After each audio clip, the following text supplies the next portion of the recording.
Hello. Laughter is powerful. We know that. No one delivers it quite like these incredible women taking center stage at the 6th annual Black Women in Comedy Laff Fest. Yeah, so we have the co-founders of the festival, which is happening right now through the weekend. So please welcome Joanna, Briley, and Lois, Thompson, and the lovely lady who was founded. Yes, not a founder, I got found. That's right. She got found. Great to have you here too, Calise. Yes. So let's talk about this festival. You founded it. Yes. But why? Why did you decide, like, we need to do this? Well, in 2018, there was a problem that we saw. Okay, there was a festival coming up and they didn't have any black women in it, and it's in New York City, and someone was like, hey, New York, what's going on? How come female comedian? Yes, another female comedian brought it to our attention that there was a festival happening in New York City, and I was like, okay, well, they don't want us in it. I'm gonna create my own. And that's when it started in 2018. And it's been such a joyful experience because it's something that was needed. And I kind of believe that the universe made it happen so that we can celebrate comedic voices of funny black women. That's right. Yes. And how has it evolved, I guess, since 2018? Were you in since the beginning? Well, we've made it calmer, for sure. Like calmer. We were running around to different venues in the beginning.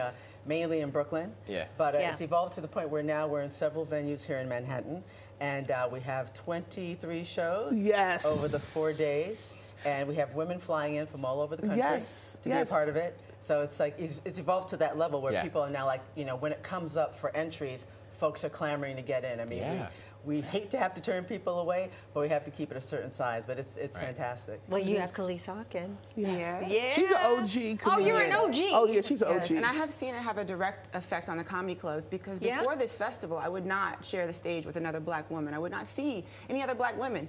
And then they did this festival and proved that we're so different that we could all be on the stage at the same time, which is different for everybody. And so New York Comedy Club's partnership with them, they started having them there, and I've seen it like directly affect the lineups. Yes. Long overdue. Yes. Well, I can't believe that was actually a thing in the melting pot of the world here in New York City. You wouldn't think, but yes, I grew up watching a lot of comedy. I used to get into the clubs in the 80s, late 80s. I know I look young. But I used to go to the clubs and I used to see a lot of men.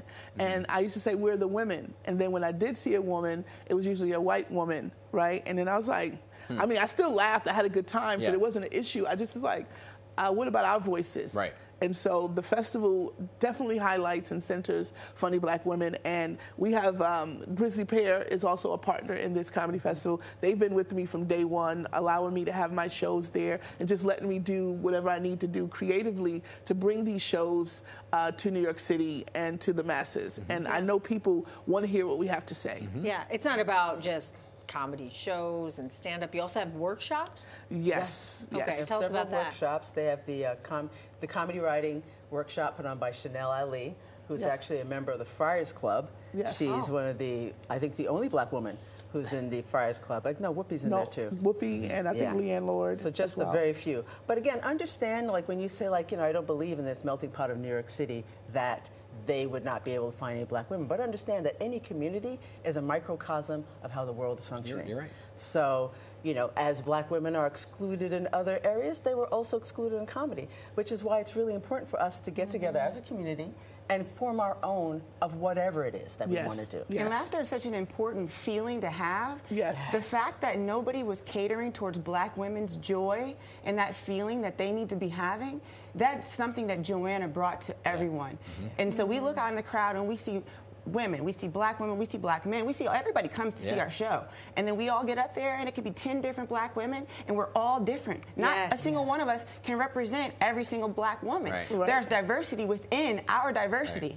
And people are very much benefiting from hearing our sides of the story and our sides of the laughter. I like that. Love it. I love it. Also, I'm interested in your story too, Joanna, because you were a transit station agent, right? I still am. You still am? I still am. 34 years as an MTA token booth clerk, and I love the job because I get to sell maps for $5. Oh my gosh! There's just jokes. Side hustle.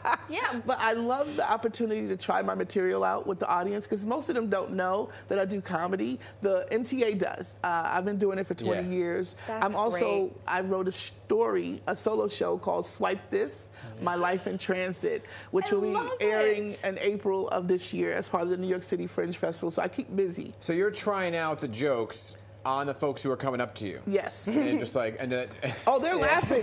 Listen, I have a lot, like there's a lot of people I've met that are friends that once I get to know them, I let them in on it. Yeah. But normally I don't because I don't want stalkers. Right.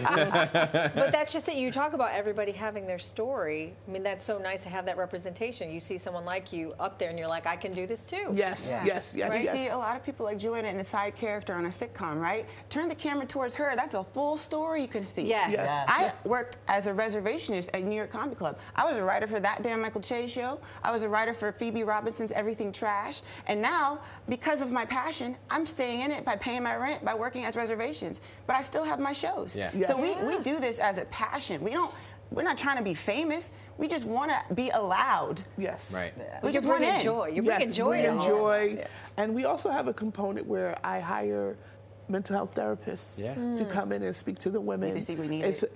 Yes, it's part of the healing process because humor heals. Right? So if you tap into what is going on with you internally as a comedian, then when you get on stage, you can like alleviate some of that to the audience and connect more. Because I believe if you're free to be funny anytime, any place, it's just a lot easier for the audience to go home and be like, oh, this was a great experience. Yeah. And that's a very unique aspect of this festival, in fact, that it has the mental health and wellness part of it, you know, which we really need a lot like right now. And, you know, laughter is one of those things that when you're doing it, you're completely present.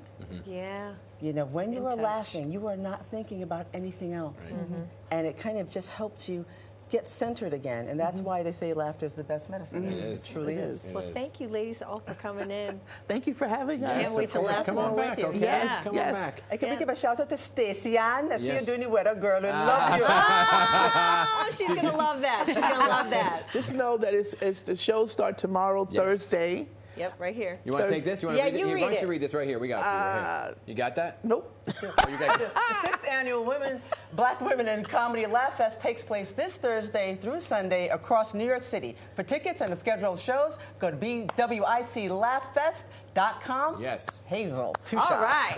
Great job. Great job. You're hired. Yes. You're hired. We'll see you tomorrow, 4 a.m., all right? All right, I'm here. I'm here for you. All right, still in.